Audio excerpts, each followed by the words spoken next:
Good morning, Vistage. Good morning, everyone. Namaste, Auntie. We are having a wonderful evening. ఈ రోజు మనకి ఇచ్చిన concept bone health గురించి మనం డిస్కస్ చేసుకుంటున్నాం. సో ఆల్మోస్ట్ 80% ఇళ్లలో ఉన్న ప్రాబ్లమ్ని ఇప్పుడు మనం డిస్కస్ చేసుకోబోతున్నాం. అది మా ఇంట్లో, మీ ఇంట్లో, ప్రతి ఒక్కరి ఇంట్లో ఉన్న ప్రాబ్లమ్నే మనం డిస్కస్ చేసుకోబోతున్నాం. Okay friends. So joints and bones. ఈ joints and bones 99% structure of our skeleton is made with bones. Only 1% మనకి బోన్ రూపంలో కనపడదు. మిగతా 99% ఆఫ్ బోన్ స్ట్రక్చర్ అనేది మనకి విజిబుల్ గా మన చేతులు, కాళ్ళు, మన బాడీ మొత్తం ఆ బోన్ స్ట్రక్చర్ తో రూపొందించబడింది. ఓకే. సో మన కంపెనీలో, వెస్టేజ్ కంపెనీలో మనకి ఉన్న జాయింట్ అండ్ బోన్ హెల్త్ లో ఉన్న రెండు ముఖ్యమైన products glucosamine and calcium. So ఈ రెండింటి గురించి ఈ రోజు మనం మాట్లాడుకోబోతున్నాం. So glucosamine and calcium. So glucosamine, calcium మనకి 2 డిఫరెంట్ టాబ్లెట్స్ దీనిలో ఉంటుంది. అంటే కౌంట్ 100 టాబ్లెట్స్ కౌంట్ రూపంలో ఒక బాక్స్ ఒక ఇది ఉంటుంది. అండ్ 60 టాబ్లెట్స్ బాక్స్ లో ఒకటి ఉంటుంది. అండ్ కాల్షియం మనకి 100 టాబ్లెట్స్ దీనిలో ఒక బాటిల్లో దొరుకుతుంది అనమాట. Okay friends. సో ఇక్కడ చూడండి, మనం మెయిన్ మనకి గ్లూకోజమైన్ గురించి మాట్లాడుకునేటప్పుడు చూడండి, ఇక్కడ నేను 3 టైప్స్ ఆఫ్ స్ట్రక్చర్స్ ని పెట్టాను. ఈ 3 టైప్స్ ఆఫ్ స్ట్రక్చర్స్ లో మనకి నార్మల్ జాయింట్, ఆస్టియో ఆర్థరైటిస్ వస్తే ఆ పేషెంట్ కీళ్ళు ఎలా ఉంటాయి, రొమటైడ్ ఆర్థరైటిస్ ఉంటే ఆ వ్యక్తి యొక్క కీళ్ళు ఎలా ఉంటాయి అని నేను చూపిస్తున్నాను. చూడండి, సైనోవెల్ ఫ్లూయిడ్ అనేది గ్రీన్ కలర్ లో ఉంది, చూసారా? నార్మల్ జాయింట్ అంటే మన జాయింట్ ఈ రూపంలో ఉంటుంది. దానికి బోన్, డిఫరెంట్ మెంబ్రెన్స్, ఆ మధ్యలో green colour synovial fluid, and కింద వైట్ కలర్, బోన్ కి మధ్యలో ఉన్న వైట్ కలర్ అనేది కార్టిలేజ్ అనమాట. ఓకే. సో ఈ బోను ఈ రెండు బోన్స్ కి మధ్యలో ఈ కార్టిలేజ్ అనేది ఒక క్వశ్చన్ లాగా పనిచేస్తుంది అనమాట. ఎప్పుడైతే ఈ క్వశ్చన్ లాగా పనిచేస్తుందో అప్పుడు ఈ బోను రాపిడి లేకుండా అదొక మనకి షాక్ అబ్జర్వర్ లాగా పనిచేస్తుంది. సో ఎప్పుడైతే ఆ షాక్ అబ్జర్వర్, చూడండి, ఇప్పుడు సైకిల్ మీద వెళ్ళి మనం ఒక గోతిలో పడ్డాం అనుకోండి, మనకి బ్యాక్ అదిరిపోతుంది. అదే కార్లో వెళ్ళి మనం ఒక గోతిలో పడి మళ్ళీ వెళ్ళామనుకోండి, మనకేం నొప్పి తెలియదు. అక్కడ ఏమవుతుంది? సో ఆ ఎఫెక్ట్ అనేది ఆ పర్టిక్యులర్ బాడీకి అబ్జర్వ్ అవుతుంది. కార్ అయితే కారు, సైకిల్ అయితే సైకిల్కి ఏముంది, స్ప్రింగ్స్ లేవు కాబట్టి ఆ దెబ్బ అనేది డైరెక్ట్ గా సైకిల్ తీసుకోవట్లేదు కాబట్టి మనకి ఇచ్చేస్తుంది. అదే రోడ్డు మీద అనుకోండి, ఆ గుంటలో కార్ పడినప్పుడు ఆ కార్ తీసేసుకుంటుంది. ఆ గుంటలో పడిన దెబ్బని ఆ కార్ తీసేసుకుంటుంది, మనకి ఏ ప్రాబ్లం లేదు. సో ఇప్పుడు అలాగే ఈ రెండు చూడండి, ఈ మధ్యలో కార్టిలేజ్, సైనోవెల్ ఫ్లూయిడ్ ఉండటం వల్ల ఈ రెండు బోన్స్ మనం చూడండి, పరిగెత్తినా, మెట్లు దిగినా, ఎక్కడికైనా లాంగ్ జంప్స్ చేసినా ఈ రెండు ఇలా దగ్గరకు వస్తాయి. ఎప్పుడైతే ఈ రెండు దగ్గరకు వచ్చినప్పుడు ఆ రెండు గుద్దుకోకుండా ఉండటానికి మనకి సైనోవెల్ ఫ్లూయిడ్ అనేది అండ్ కార్టిలేజ్ అనేది నార్మల్ గా యాక్ట్ చేస్తుంది. ఇది నార్మల్ జాయింట్స్ గురించి మనం మాట్లాడుకున్నాం. సో ఇప్పుడు ఇక్కడ ఆస్టియో ఆర్థరైటిస్ పేషెంట్ గురించి చూద్దాం. సో ఆస్టియో ఆర్థరైటిస్ పేషెంట్ కి ఏమవుతుంది, ఆ మధ్యలో ఎప్పుడైతే కార్టిలేజ్ అనేది తగ్గిపోయింది, చూడండి వైట్ కలర్ లేదు, మధ్యలో ఉన్న పిక్చర్ లో వైట్ కలర్ తగ్గిపోయింది. ఎప్పుడైతే వైట్ కలర్ తగ్గిపోయిందో ఈ బోన్ వచ్చి ఈ బోన్ మీద కూర్చుంటుంది. ఎప్పుడైతే ఈ బోన్ మీద కూర్చుంటుందో ఈ రెండిటికి ఎప్పుడు రోజు రాపిడి జరుగుతుంది. అందుకని కిరికిర్ మన సౌండ్, లేకపోతే మనకు తెలియని సౌండ్స్ అన్ని మనం ఫీల్ అవుతా ఉంటాం ఆ జాయింట్స్ దగ్గర నుంచి. అట్ ద సేమ్ టైం ఎప్పుడైతే ఆ కార్టిలేజ్ లేకపోయిందో మనకి ఆ సైనోవెల్ ఫ్లూయిడ్ కూడా మనకి ఆ ప్రదేశంలోంచి ఎగ్జిస్ట్ అవ్వట్లేదు. సో పక్కకి వెళ్ళిపోతుంది. అప్పుడు ఎప్పుడైతే మనకి ఆ క్వశ్చన్ ఎఫెక్ట్ పని చేయదో మనకి అక్కడ బోన్ జాయింట్ ప్రాబ్లమ్స్ అనేది మనకి స్లోగా స్టార్ట్ అవుతుంది. ఓకే. ఇప్పుడు రొమటైడ్ ఆర్థరైటిస్ పేషెంట్ తీసుకుందాం.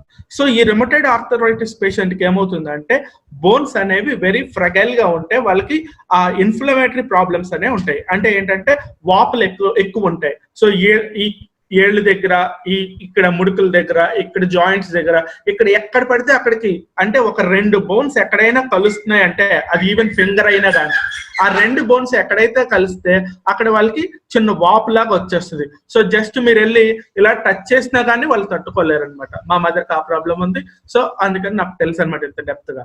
సో అక్కడ ఏమవుతుంది, స్వెల్లన్ అయిపోతుంది. ఎప్పుడైతే అది స్వెల్లన్ అయిపోయిందో, స్వెల్లన్ అంటే ఉబ్బటం అనమాట, ఎప్పుడైతే ఆ సైనోవెల్ మెంబ్రేన్ ఇన్ఫ్లేమ్డ్ బై ఆ వాపు వల్ల సైనోవెల్ మెంబ్రేన్ అనేది ఎగ్జిస్ట్ అవ్వట్లేదు. సో ఇది డామినేట్ చేస్తుంది, రొమటైడ్ ఆర్థరైటిస్ అనేది డామినేట్ చేస్తుంది. ఎప్పుడైతే అది డామినేట్ చేస్తుందో అక్కడ సైనోవెల్ ఫ్లూయిడ్ అనేది ఉండట్లేదు. స్లోగా ఏమవుతుందంటే వీళ్ళకి ఆ రొమటైడ్ ఆర్థరైటిస్ లో బోన్స్ అనేవి ఫ్రెజైల్ గా అయిపోతాయి. ఫ్రెజైల్ గా అయిపోవటం అంటే చాలా జస్ట్ పట్టుకుంటే ఇరిగిపోతాయి అనమాట. సో ఆ బోన్ లో స్ట్రెంగ్త్ అనేది ఉండదు. సో అది కూడా ఎందుకు వస్తుంది అనేది తర్వాత మనం చూద్దాం. Okay, these are the conditions.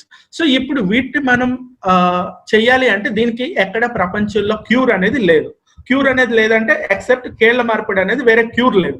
కానీ దానికి ఒక ఉపశమనము, ఒక కార్టిలేజ్ దాడికి తయారవటం కోసం మన వెస్టేజ్ లో అనే సప్లిమెంట్స్ ఉన్నాయి.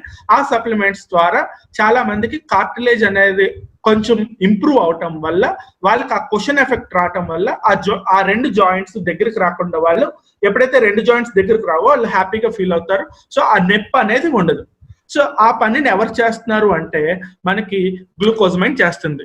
చూడండి, bone and joint conditions are mostly due to calcium deficiency. So calcium deficiency అనేది మనకు వస్తుంది. చూడండి, మన కాల్షియం దేని ద్వారా వస్తుంది, డిఫరెంట్ పొద్దు నుంచి సాయంకాలం వరకు మనకు ఏమి తిన్నా కానీ ఆ ఫుడ్ లోంచి మనకి కాల్షియం వస్తుంది. ఆల్రెడీ నేను రైస్ బ్రౌన్ ఆయిల్ గురించి చెప్పినప్పుడు చెప్పాను, మనం తీసుకునే ఫుడ్ లోంచి మనకి చాలా తక్కువ అమౌంట్ వైటమిన్స్ కానీ న్యూట్రియంట్స్ కానీ మన బాడీలోకి వెళ్తాయి. అలాగే ఇప్పుడు చూడండి, మనం ఎంత పాలు తాగగలం రోజుకి, కాల్షియం అంటే ఒక గ్లాస్ పాలు తాగుతాం, దానిలోంచి ఎంత కాల్షియం వస్తుంది? సో మన బాడీకి సరిపోయేంత కాల్షియం అనేది రాదు. సో మనం ఏం చేయాలి, 10 లీటర్లు 10 గ్లాసులు పాలు తాగలమా? తాగలేం. సో ఇప్పుడున్న ప్రెసెంట్ పరిస్థితుల్లో మనకి ఏమవుతుందంటే సప్లిమెంట్స్ అనేవి వెరీ వెరీ నెసెసరీ. సో మనం తీసుకున్న ఫుడ్ లోంచి కానీ, లేకపోతే మనం తీసుకున్న ఏ డ్రింక్స్ లోంచి కానీ, జ్యూసెస్ లోంచి కానీ సరైన మంచి మన బాడీకి యూజ్ అయ్యే పదార్థాలు మన బాడీలోకి వైటమిన్స్ కానీ న్యూట్రియంట్స్ కానీ రావట్లేదు. కాబట్టి మన హెల్త్ సప్లిమెంట్స్ మన బోన్స్ బాగున్నా బాగోపోయినా, చాలా మంది ఏమనుకుంటారంటే జాయింట్స్ అండ్ బోన్ హెల్త్ అంటే మనం బాగానే ఉన్నాం కదా, ఇప్పుడు మనం ఎందుకు వేసుకోవాలి అనుకుంటారు. సో ఎప్పుడైతే మీరు చూడండి, లిఫ్ట్ పనిచేయలేదు అనుకోండి మీ అపార్ట్మెంట్ లో, మీరు ఒకసారి మెట్లు ఎక్కేటప్పటికి మనకి తేడా తెలిసిపోతుంది, నిజంగా మన జాయింట్స్ బోన్స్ కరెక్ట్ గా ఉన్నాయా లేదా అనేది. సో మన బోన్స్ కి ఎక్కువగా జనరల్ గా వచ్చేది arthritis, osteoporosis and joint pains అనే ప్రాబ్లమ్స్ వస్తాయి. సో దీనికి మన గ్లూకోజమైన్ ఏం చేస్తుంది, ఈ గ్లూకోజమైన్ ఏం చేస్తుంది, కార్టిలేజ్ ని ఇంప్రూవ్ చేస్తుంది. ఆ కార్టిలేజ్ ని కొన్ని సందర్భాల్లో ప్రొటెక్ట్ చేస్తుంది, 90% ప్రొటెక్ట్ చేస్తుంది. కొన్ని కేసెస్ లో అది మనకి ఇంప్రూవ్ అవటానికి కూడా అది ఆ కార్టిలేజ్ లేయర్ అనేది పెరగడానికి మనకి సహాయపడుతుంది. Helps to lubricate joints. Lubricate joints ఎలా అవుతుంది అంటే ఆ సైనోవెల్ ఫ్లూయిడ్ అనేది పెరగటం వల్ల మనకి లూబ్రికేషన్ అనేది వస్తుంది. So glucosamine helps to lubricate joints and support healthy cartilage. So ఇక్కడ ఏమవుతుందంటే కార్టిలేజ్ రీజనరేషన్ అనేది మెయిన్. ఎన్ని ప్రొడక్ట్స్ వాడినా కానీ నేను చూసిన టెస్టిమోనీస్ లో కార్టిలేజ్ రీజనరేషన్ అనేది మన వెస్టేజ్ గ్లూకోజమైన్ తో మాత్రం సాధ్యమైంది. మనం ఆ టెస్టిమోనీస్ రిజల్ట్స్ విన్నప్పుడు వాళ్ళు ఎప్పుడైతే ఆ జాయింట్ పెయిన్స్ తగ్గటం వల్ల వాళ్ళకి ఉపశమనం కలిగింది, అంటే అక్కడ కార్టిలేజ్ రీజనరేషన్ అనేది జరిగింది అనమాట. చూడండి, మనకి ఎప్పుడైతే వయసు పెరిగే కొద్దీ, చిన్నతనం నుంచి చూడండి, మన చిన్నపిల్లలు గెంతుతా ఉంటారు, పడతా ఉంటారు, అయినా వాళ్ళకి ఏం ప్రాబ్లం ఉండదు. ఎందుకు అంటే వయసులో ఉన్నప్పుడు ఆ కార్టిలేజ్ అనేది ఎక్కువ ఉంటుంది. సో వయసు పెరిగే కొద్దీ మనకు ఆ కార్టిలేజ్ అనేది దాని యొక్క స్వభావం మందకిస్తుంది. ఎప్పుడైతే ఆ స్వభావం మందకిస్తుందో అది స్లోగా తగ్గుతూ ఉంటుంది అనమాట. ఎప్పుడైతే అది తగ్గుతూ ఉంటుందో మనం దాన్ని కాపాడుకోవాల్సిన అవసరం ఉంది. కాబట్టి మనం గ్లూకోజమైన్ సప్లిమెంట్స్ తీసుకోవాలి. సో గ్లూకోజమైన్ దేని నుంచి తయారు చేస్తారు అంటే ఒక షెల్ ఫిష్ నుంచి తయారు చేస్తారు. అందుకనే మనకి బ్రౌన్ కలర్ గ్లూకోజమైన్ మీద brown colour non vegetarian symbol ఉంటుంది, గ్రీన్ కలర్ ఉండదు. సో గ్లూకోజమైన్ ఏం చేస్తారు, glucosamine is derived from shellfish. So ఒక గ్లూకోజమైన్ మనం ఎంత తీసుకోవాలి, ఒక పర్సన్ గ్లూకోజమైన్ ఎంత తీసుకోవాలి అంటే మీకు కరెక్ట్ గా ఆ కార్టిలేజ్ సైనోవెల్ ఫ్లూయిడ్ మనకి చక్కగా ఇంప్రూవ్ అవ్వాలి అంటే ఒక person per day 900 to 1500 mg of glucosamine తీసుకోవాలి. అంటే చూడండి, మన గ్లూకోజమైన్ టాబ్లెట్ ఒక డోసేజ్ వచ్చేసి 450 mg. సో 450 mg అంటే ఎప్పుడు 450 అంటే ఆల్మోస్ట్ 1400 వరకు వస్తుంది. అంటే మనకి daily intake of glucosamine 900 to 1500 mg glucosamine World Health Organization చెప్పిన డోసేజ్ ప్రకారం మనకి సరిపోతుంది. కానీ మనం ఏం చేస్తాము అంటే గ్లూకోజమైన్ బాటిల్ తీసుకుంటాము, ఒక టాబ్లెట్ వేసుకుంటాం. ఒక టాబ్లెట్ వేసుకుంటే ఎంత 300 to 500 లేకపోతే 450 mg వచ్చింది. మరి 450 mg అంటే మీరు మినిమం 900 అంటే minimum level of the required dosage అనేది కూడా మనం రీచ్ అవ్వట్లేదు. అది రీచ్ అవ్వాలంటే మనకి మినిమం 2 టాబ్లెట్స్ వేసుకున్నా కానీ 450 mg వేసుకున్నా కానీ 900 mg మనకు కావాల్సిన దానిలో లీస్ట్ అయిన రిక్వైర్మెంట్ ఫుల్ఫిల్ అవుతుంది. చాలా మంది ఏంటంటే 1 టాబ్లెట్ వేసుకొని పక్కన పెట్టేస్తారు. సో వాళ్ళకి చాలా లేట్ గా ఇంప్రూవ్మెంట్ అనేది ఉంటుంది అనమాట. సో మనకి రిక్వైర్డ్ డోసేజ్ అనేది కావాలి. సో ఈ గ్లూకోజమైన్ మన బాడీలో న్యాచురల్ గా మేడ్ అయి ఉంటుంది. అది fructose and amino acid glutamine ద్వారా అది న్యాచురల్ గా మన బాడీలో ఉంటుంది. సో ఈ గ్లూకోజమైన్ అనే ప్రోడక్ట్ ఎప్పుడైతే తగ్గుతుందో మనం ఏం చేస్తాము, గ్లూకోజమైన్ గ్లైకాన్ అనే ఒక మాలిక్యూల్ ఆ కార్టిలేజ్ ని ఇంప్రూవ్ అవ్వటానికి దోహదపడుతుంది. సో ఆ మాలిక్యూల్ ఇంప్రూవ్ అవ్వాలి అంటే మనకి ఏమవుతుంది, మన ఈ సప్లిమెంట్ తీసుకోవటం వల్ల మనకి అది ఇంప్రూవ్ అవుతుంది. చూడండి, మన గ్లూకోజమైన్ లో ఏమవుతుందంటే కాంట్రోడిన్, మీరు గ్లూకోజమైన్ బాటిల్ పక్కన రాసుంటే విత్ కాంట్రోడిన్ అని ఉంటుంది. గ్లూకోజమైన్ HCl పక్కన కాంట్రోడిన్ అని ఉంటుంది. కాంట్రోడిన్ అంటే ఏంటంటే అది ఒక క్వశ్చన్ లాగా పనిచేస్తుంది. సడన్ గా మీరు పైనుంచి ఎక్కడ హై జంప్ చేశారనుకోండి, ఆ కాంట్రోడిన్ అనే పదార్థం ఏం చేస్తుందంటే మనకి ఆ కార్టిలేజ్ కి క్వశ్చన్ లాగా పనిచేస్తుంది. అది నరిష్మెంట్ ఇస్తుంది కార్టిలేజ్ కి. సో కాంట్రోడిన్ అనే ఒక మంచి పదార్థం కూడా మన గ్లూకోజమైన్ లో ఉందన్నమాట. సో ఈ కాంట్రోడిన్ ఏం చేస్తుంది, షాక్ అబ్జార్బింగ్ ప్రాపర్టీని కలిగి ఉంటుంది. ఒక 2 జాయింట్స్ కి షాక్ అబ్జార్బింగ్ ప్రాపర్టీ ఉండటం వల్ల మనం ఆ నొప్పిని ఫీల్ అవ్వం అనమాట. చూడండి, ఇప్పుడు ఎప్పుడైనా మీరు సడన్ గా ఒక క్రికెట్ లో క్యాచ్ పట్టారనుకోండి, క్యాచ్ పట్టేటప్పుడు ఫార్ములా ఏంటి, చేతులు వెనక్కి లాగాలి. బాల్ మీ వైపు వస్తుంటే చేతులు కూడా వెనక్కి లాగాలి, అప్పుడు మనకు నొప్పి తెలదు. అలాగే మనం ఏం చేస్తాం, బాల్ వచ్చేటప్పుడు ఎలాగ చేయి పట్టాం అనుకోండి, తప్పని చేయి మొత్తం నొప్పి వస్తుంది. సో అలాగే మనం ఏం చేస్తాం, జంప్ చేసినప్పుడు కానీ ఏదైనా మనం వాక్ చేసినప్పుడు కానీ ఆ షాక్ అబ్జార్బింగ్ ప్రాపర్టీని కాంట్రోడిన్ అనే సప్లిమెంట్ మనకి ఇస్తుంది. సో అప్పుడు ఎప్పుడైతే మనం హై జంప్ చేసామో ఆ కార్టిలేజ్ ఒక్కోసారి విరిగిపోవడానికి, బ్రేక్ ముక్కలు అవ్వడానికి ఛాన్స్ ఉంది. సో ఆ కార్టిలేజ్ మొత్తాన్ని దగ్గరగా ఉండటం కోసం ఒక దోశలాగా ఉంచడం కోసం, మీకు అర్థమయ్యేటట్టు చెప్తున్నాను, సారీ ఏమనుకోవద్దు. ఆ కాంట్రోడిన్ ఏం చేస్తుంది అంటే ఆ కార్టిలేజ్ మొత్తాన్ని విచ్ఛిన్నం కాకుండా చూస్తుంది అనమాట. దానికి ఉన్న మెయిన్ గుణం అది. ఓకే, చాలా మంది అథ్లెట్స్ మీద ఈ గ్లూకోజమైన్ వాళ్ళు రన్నింగ్ చేస్తూ ఉంటారు, 1000 కిలోమీటర్లు రన్నింగ్ చేస్తూ ఉంటారు. కాబట్టి అథ్లెట్స్ మీద ఈ గ్లూకోజమైన్ స్టడీ చేసి వాళ్ళ మీద ప్రయోగించి చూసారు. వాళ్ళకి మంచి సాటిస్ఫాక్టరీ రిజల్ట్స్ వచ్చినాయి. వాళ్ళకి ఆ జాయింట్ పెయిన్స్ అనేవి చాలా తగ్గినాయి అనమాట. ఓకే ఫ్రెండ్స్, ఇప్పటి వరకు మనం గ్లూకోజమైన్ అండ్ కాంట్రోడిన్, గ్లూకోజమైన్ వల్ల మంచి అడ్వాంటేజ్, సైనోవియల్ ఫ్లూయిడ్ ని ఇంప్రూవ్ చేస్తుంది.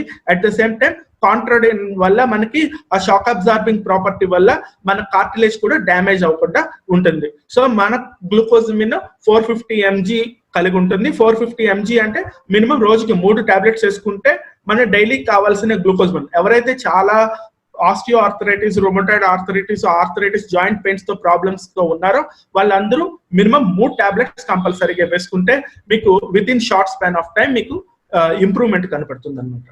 నెక్స్ట్ కాల్షియం టాబ్లెట్స్ కి వెళ్దాం. So bone is made up of calcium. So మొత్తం మన స్కెల్టన్ అంతా 99% బోన్ కాల్షియం తో ఉంటే 1% కనపడని కాల్షియం ఉంటుంది అనమాట. ఆ 1% కనపడని కాల్షియం మనకి అది ద్రవ రూపంలో ఉంటుంది. ఆ ద్రవ రూపంలో మన బాడీ మొత్తం ఆ కాల్షియం అనేది స్ప్రెడ్ అయి ఉంటుంది. సో ఈ బోన్స్ వల్ల మనకి అడ్వాంటేజ్ ఏంటి, హెల్దీ బోన్స్ ఉండటం వల్ల మనం స్ట్రాంగ్ గా కనపడతాం, ఫిట్ గా ఉంటాము. ఆ కాల్షియం వల్ల మనకి డెంటల్ ప్రాబ్లమ్స్ రావు. అలాగే బోన్ డెన్సిటీ అనే ఒక ఇండెక్స్ ఉంటుంది. ఆ బోన్స్ డెన్సిటీ ఇండెక్స్ ఏమవుతుంది అంటే ఆ ఇండెక్స్ అనేది మనకు వయసు పెరిగే కొద్దీ మనకు ఆ బోన్ డెన్సిటీ ఇండెక్స్ తగ్గిపోతుంది. ఎప్పుడైతే అది తగ్గిపోతుందో మనకి ఆ బోన్ అనేది చాలా గుల్లబారిపోతుంది. గుల్లబారిపోయినప్పుడు ఏమవుతుంది, బోన్ అనేది జస్ట్ బాత్రూమ్ లో కాలు జారినా వాళ్ళకి బోన్ ఇరిగిపోద్ది, సడన్ గా ఎదురు దెబ్బ తగిలి పడిపోయినా ఇరిగిపోతుంది, సైకిల్ మీద బండి మీద నుంచి పడిపోయినా బోన్ ఇరిగిపోతుంది. సో అందుకని కొంచెం వయసు ఉన్న వాళ్ళు కొంచెం చాలా జాగ్రత్తగా ఉండాలి. కొంచెం యూత్ లో ఉన్న వాళ్ళు అప్పటి నుంచి కాల్షియం ఎక్కువ ఉందా తక్కువ ఉందా, ఎప్పుడైనా సంవత్సరంలో 2 సంవత్సరాల్లో ఒకసారి యూత్ లో ఉన్న వాళ్ళు కూడా ఆ బోన్ డెన్సిటీ ఇండెక్స్ అనేది టెస్ట్ ఉంటుంది. అదేం లేదు, ఒక జెల్ రాసి మన పాదాన్ని దానిలో పెట్టమంటారు, అక్కడ మనకి బోన్ డెన్సిటీ ఇండెక్స్ అనేది తెలుస్తుంది అనమాట. ఓకే, సో ఎంత కావాలి, పిల్లలకి ఎంత కావాలి, అడల్ట్స్ కి ఎంత కావాలి, ప్రెగ్నెంట్ లేడీకి ఎంత కావాలి. సో మనం పిల్లలకైతే 1000 to 1300 and adults males females కి 1000 mg to 1200 mg మనకి సరిపోతుంది అనమాట. అండ్ లాక్టింగ్ ప్రెగ్నెంట్ లేడీస్ కి 1300 mg required. This is the required dosage of calcium per day. So ఇంత డోసేజ్ మన ఫుడ్ లోంచి వస్తుందా అంటే 99% మన ఫుడ్ లోంచి మాత్రం రాదు. పాలు తాగినా తిన్నా ఇంత కాల్షియం అనేది మన బాడీకి రాదు. సో ఎప్పుడైతే మన బాడీలో కాల్షియం తగ్గుతుందో అదేం చేస్తుందంటే, మన బ్యాంకులో ఈఎంఐ తీసుకుంటారు చూసారా, బ్యాంకులో ఈఎంఐ తీసుకొని లోన్ పెడితే ఏమవుతుంది, మీరు లోన్ కట్టకుండా ఆటోమేటిక్ గా మీ అకౌంట్కి వెళ్ళి డబ్బులు డ్రా చేసేస్తుంది ఆ ఈఎంఐ. సో అప్పుడు ఏమవుతుంది, మీ బ్యాంకులో డబ్బులు డెబిట్ అయిపోతాయి. అలాగే మన బాడీలో కూడా ఏమవుతుంది, మన బాడీ కాల్షియం తగ్గింది అనుకోండి, ఆ బోన్ ఏం చేస్తుంది, బయట ఎక్కడైనా కాల్షియం దొరుకుతుందా అని మన ఫ్లెష్ లోంచి కానీ బ్లడ్ లోంచి కానీ ఎక్కడెక్కడ ఆ కాల్షియం శాతం ఉందో దాన్ని ఎక్కువగా గుంజుకుంటుంది అనమాట. ఎప్పుడైతే అలా గుంజుకుంటుందో అప్పుడు మనకి కాళ్ళ నొప్పులు, కొంతమంది చూడండి నైట్ టైం చాలా కాళ్ళ నొప్పులు, మజిల్ పెయిన్స్ ఇవన్నీ వచ్చేస్తాయి అనమాట. సో అందుకని దానికి కావాల్సిన అమౌంట్ ఆఫ్ కాల్షియం ఇచ్చేస్తే అది మనల్ని ఇబ్బంది పెట్టదు. Calcium is the most abundant mineral in the body. చాలా ఎక్కువ 99% మనకి ఆ బోన్స్ లో కలిగి ఉంటుంది ఆ కాల్షియం. ఎప్పుడైతే 1% చెప్పాను కదా మనకి ద్రవ రూపంలో కానీ ఎలాగైనా ఉంటుంది. చూడండి, ఒక మజిల్ కానీ కాంట్రాక్ట్ అవ్వాలన్నా, ఎక్స్పాండ్ అన్న వాల్స్, ముఖ్యంగా హార్ట్ లో వాల్స్ ఉంటాయి చూసారా, అవి దగ్గరికి మూసుకోవాలన్నా విచ్చుకోవాలన్నా ఆ 1% కాల్షియం అనేది వాటికి యూజ్ అవుతుంది అనమాట. ఆ రక్తనాళాలకి ఆ 1% కాల్షియం అనేది యూజ్ అవుతుంది. అట్ ద సేమ్ టైం ద్రవ రూపంలో బ్లడ్ లో కూడా బ్లడ్ క్లాటింగ్ అవ్వాలి అంటే కూడా అది ఆ 1% కాల్షియం అనేది ఆ బ్లడ్ కూడా కావాలి. మిగతా మనకు కనపడింది బోన్ అంటే ఏమనుకుంటాం, కాల్షియం అంటే ఏమనుకుంటాం, మనం బోన్ లోనే ఉంటుంది అనుకుంటాం. కానీ ఆ 1% కూడా మనకి చాలా ఇంపార్టెంట్. అది ఎలా మనకి కోఎంజైమ్ గా పనిచేస్తుంది అనమాట, ఒక సహకారిగా పనిచేస్తుంది బ్లడ్ కి కానీ రక్తనాళాలకు కానీ మన ఎంటైర్ సిస్టమ్ కి. ఆ 1% కాల్షియం కూడా 99% బోన్స్ ఎంతైతే పనిచేస్తాయో ఆ 1% కాల్షియం కూడా అంతే పనిచేస్తుంది అనమాట.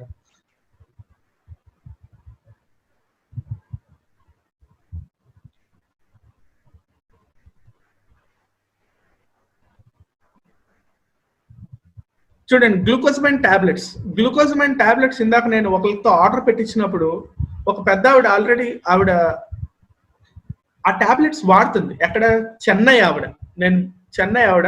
చూడండి, ప్రతి ఇంట్లో మనకు తెలీదు పెద్దవాళ్ళు ఈ టాబ్లెట్స్ వాడుతున్నారు. నాకు ఈ ఫోటో పెట్టి ఈ టాబ్లెట్స్ ఉన్నాయా లేదా అని అడిగారు. నేనేదో అసలు ఆ పెద్ద ఆవిడ ఆ ఇంట్లో ఉందని నాకు తెలియదు. కానీ నేను మామూలుగా బిజినెస్ కోసం ఆర్డర్ పెట్టించాను. ఎప్పుడైతే వాళ్ళు ఆర్డర్ పెడుతున్నారో ఆ పెద్ద ఆవిడ కూడా నేను ఈ టాబ్లెట్స్ వాడుతున్నానని ఇలాగ ఫోటో తీసి నాకు చూపించింది.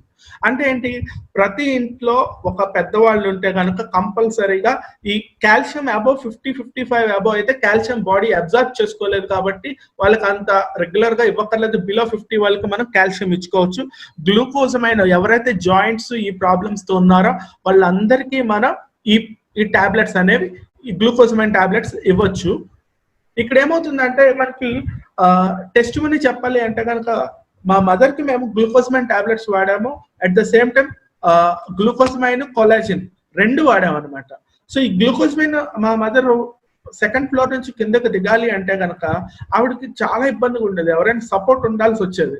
కానీ ఇప్పుడు ఆవిడంతటికి ఆవిడే కిందకి దిగి నడుచుకొని ఆవిడ పనులు ఆవిడ చేసుకోగలుగుతున్నారు అంటే I'm very much thankful to Vestige glucosamine and collagen products which are very useful for old people. వాళ్ళకి చాలా మంచి ఇది చేస్తున్నాయి అనమాట. అండ్ ఇంకోటి ఏంటంటే గ్లూకోజమైన్ కాల్షియం లో ఉన్న మంచి ఇంపార్టెంట్ యూజ్ ఏంటంటే అది బ్లడ్ క్లాటింగ్ లో ఇన్వాల్వ్ అయి ఉంటుంది. అదే కాకుండా సెవరల్ ఎంజైమ్స్ మనకు తెలియకుండా మన కోసం పనిచేస్తూ ఉంటాయి. చూడండి, మనం పడుకొని ఉన్నా కానీ కొన్ని ఎంజైమ్స్ మన కోసం పనిచేస్తూ ఉంటాయి. సో ఆ ఎంజైమ్స్ కూడా మనం కొంత ఆహారాన్ని ఇవ్వాలి. ఆహారాన్ని ఇవ్వాలి అంటే మనం ఒకళ్ళని తింటే సరిపోదు అనమాట. వాటికి కూడా ఆహారం ఇవ్వాలి అంటే కంపల్సరీగా ఈ సప్లిమెంట్స్ అనేవి మనం తీసుకోవాలి. Okay friends. సో ఈ రెండు ప్రొడక్ట్స్ గ్లూకోజమైన్ అండ్ కాల్షియం గురించి నా యొక్క చిన్న షార్ట్ ఇది నేను ప్రజెంట్ చేశాను. గ్లూకోజమైన్ అండ్ కాల్షియం గురించి మీరు ఇంకా ఏమన్నా కావాలి అంటే కనుక I could help you in further aspects. Okay, తర్వాత నేను హెల్ప్ చేయగలను. ఈ రెండు ప్రొడక్ట్స్ గురించి మై సెషన్ నేను ఇక్కడితో కంప్లీట్ చేస్తున్నాను. Thank you very much.